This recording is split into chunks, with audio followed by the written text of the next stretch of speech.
राष्ट्रीय कृषि विकास योजना के अंतर्गत 2012-13 और 2013-14 के लिए गैसीफायर और चावल मिल के लिए 4,72 रुपए की स्वीकृति आज कैबिनेट ने दी है। साथ ही औद्योगिक, आवासीय और वाणिज्यिक ऋणों के लिए मोहन पांडे थोड़ा साफ करें कि जो नियोजित शिक्षकों के लिए उनकी पेमेंट के लिए जो मंजूरी दी गई है राशि की, उसमें ये राशि जो है वो उन्हीं शिक्षकों के लिए है जिनकी नियुक्ति हो चुकी है, या जो नियुक्ति आगे होगी वो भी इसमें शामिल है?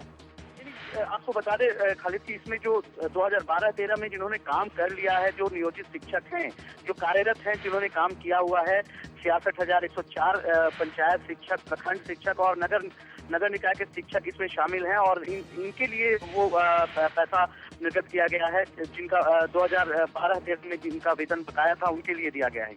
चलिए, शुक्रिया आपका ब्रिजमोहन पांडे, बहुत बहुत शुक्रिया। तो बिहार कैबिनेट ने कई प्रस्तावों पर मुहर लगा दी है और नियोजित शिक्षक, जो कार्यरत नियोजित शिक्षक हैं, उनके लिए खुशखबरी है कि एक बड़ी राशि उनके भुगतान मद के लिए मंजूर की गई है। और मुंगेर में पुलिस के हाथों एक बड़ी कामयाबी हाथ लगी है। कुख्यात अपराधी अमित मंडल को पुलिस ने गिरफ्तार कर लिया है। दर्जनों लोगों की हत्या और रंगदारी के मामले में पुलिस को अमित मंडल की तलाश थी। मुंगेर पुलिस ने गुप्त सूचना के आधार पर नोएडा पुलिस के सहयोग से अमित को गिरफ्तार कर लिया।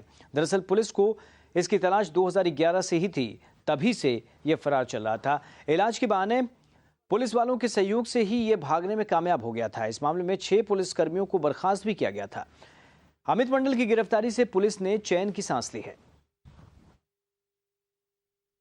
गिरफ्तारी मुंगेर पुलिस द्वारा नोएडा से की गई है।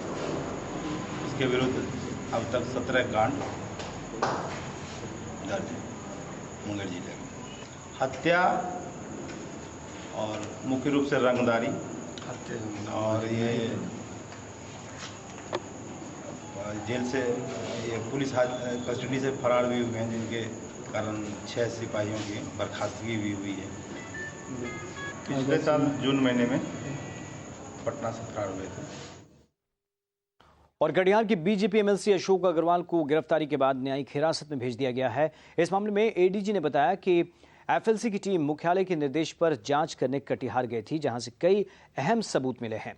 पूरे मामले की जांच साइंटिफिक तरीके से की जा रही है। कटिहार में 17 जुलाई को धीरज नाम के एक शख्स की हत्या कर दी गई थी। बीजेपी एमएलसी अशोक अग्रवाल पर अपने गार्ड की बंदूक से धीरज की हत्या करने का आरोप लगा था।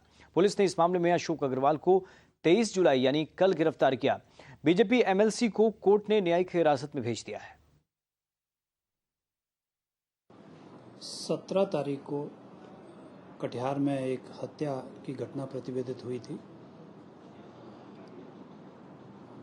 अनुसंधान के क्रम में जो भी साक्ष्य उपलब्ध हो पाए, उसके आधार पर श्री अशोक कुमार अग्रवाल की कल रात्रि में गिरफ्तारी की गई थी और आज उन्हें न्यायिक हिरासत में अग्रसारित किया गया है। उस पर लगा सरेआम हत्या का आरोप। पुलिस में दर्ज हुई एफआईआर। फिर भी 6 दिनों तक कानून के बंधे रहे हाथ, क्योंकि वो था बीजेपी एमएलसी। लेकिन महुआ न्यूज की खबर का हुआ असर। अशोक अग्रवाल को जाना पड़ा सलाखों के पीछे। जी हां, धीरज महतो की हत्या के 6 दिनों के बाद पुलिस ने कटिहार के बीजेपी एमएलसी अशोक अग्रवाल को गिरफ्तार कर लिया। अब अशोक अग्रवाल है सलाखों के पीछे, लेकिन धीरज महतो हत्याकांड का मुख्य आरोपी होने के बावजूद जिस तरह से पुलिस अशोक को गिरफ्तार करने में हिचकती रही और हत्याकांड के चश्मदीद धीरज के भाई नीरज महतो को अशोक अग्रवाल ने रंगदारी के मामले में फंसाने की कोशिश की, इस मामले से एक बार फिर ये साफ हो गया कि बिहार में सत्ता से जुड़े लोगों के लिए कानून कायदा थोड़ा अलग है। हालांकि विपक्ष और मीडिया के बढ़ते दबाव के बाद अशोक की गिरफ्तारी भी हुई और किरकिरी से बचने के लिए बीजेपी ने दबंग विधायक को पार्टी से निलंबित भी कर दिया। पार्टी से उनको निष्कासित कर दिया गया और जो अपना हो तो अब लॉ हो अपना कोर्स लेगा, क्या करेगा जो कानून करेगा उसको उनको सबमिट करना पड़ेगा कानून। चूंकि मामला सुशासन की साख का था, लिहाजा लगे हाथ जेडीयू ने भी ये झूठा भ्रम फैलाने की कोशिश की कि जो भी अपराध करेगा उसे बख्शा नहीं जाएगा। जदयू की तरफ से हमारे नेता कोई भी रहे, कोई भी कार्यकर्ता रहे, कोई भी एमएलए रहे, कुछ भी अगर कोई क्राइम करते हैं तो उसको मुख्यमंत्री बर्दाश्त नहीं कर सकते। तो सुना आपने क्या कहा जेडीयू के मुख्य प्रवक्ता संजय सिंह ने। अब नेताजी से ये कौन पूछे कि सुशासन में कानून की इतनी ही अहमियत है, तो सहरसा कील कांड में आरोपी जेडीयू नेता चंद्रमणि भगत अभी तक सलाखों के पीछे क्यों नहीं पहुंचा? ये वही चंद्रमणि भगत है जिसने मासूम लालू के शरीर में कई जगह कील चुभोई थी। क्या यही है सुशासन का कानून? क्या नीतीश सरकार में हाथी के दांत दिखाने के और खाने के और नहीं है? इधर विपक्ष ने भी अशोक अग्रवाल के बहाने सरकार पर हमला तेज कर दिया है। आरजेडी नेता रामकृपाल यादव ने अशोक अग्रवाल की गिरफ्तारी के पीछे विपक्ष और मीडिया के दबाव को वजह बताई।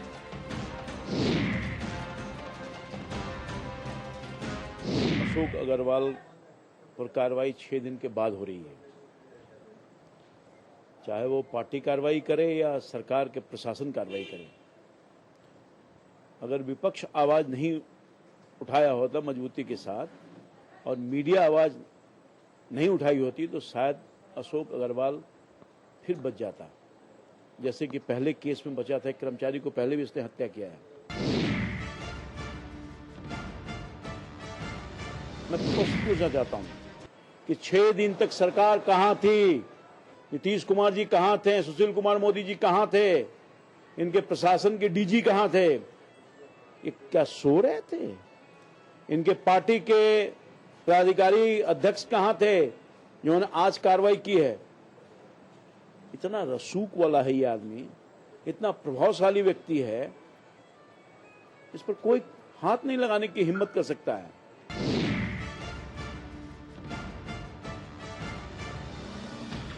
तो सुशील कुमार मोदी का बिजनेस पार्टनर है, संबंधी है, भारतीय जनता पार्टी का फाइनेंसर है, तो कैसे इस पर कोई हाथ उठा लगा सकता है भाई? इसको तो छूट है। उस इलाके में, कटिहार, अररिया, किशनगंज के इलाके में ये दबंगता के साथ अपने बिजनेस और व्यापार को फैला रहा है, जो 2 नंबर का बिजनेस करने वाला है।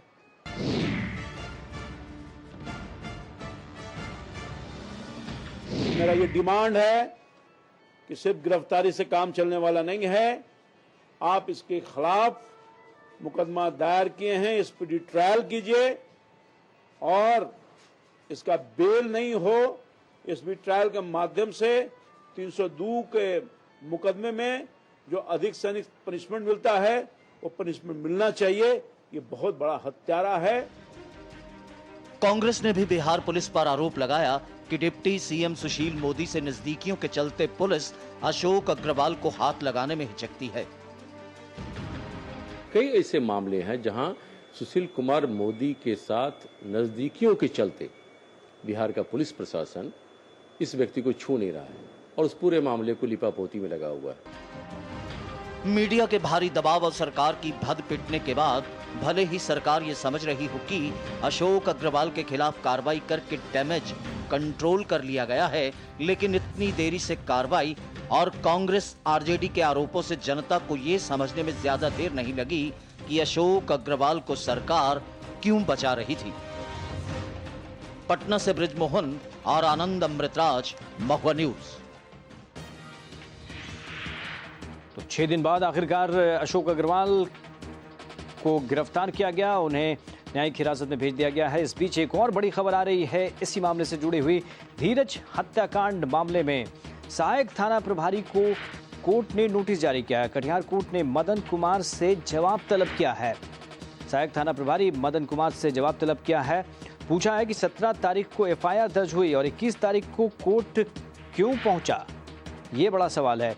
धीरज हत्याकांड में सहायक थाना प्रभारी मदन कुमार से कोर्ट ने पूछा है, कटिहार कोर्ट ने, कि 17 तारीख को इस मामले में एफआईआर दर्ज हुई थी और फिर 4 दिनों बाद 21 तारीख को कोर्ट क्यों पहुंचा ये मामला। धीरज हत्याकांड में सहायक थाना प्रभारी को नोटिस मिली है।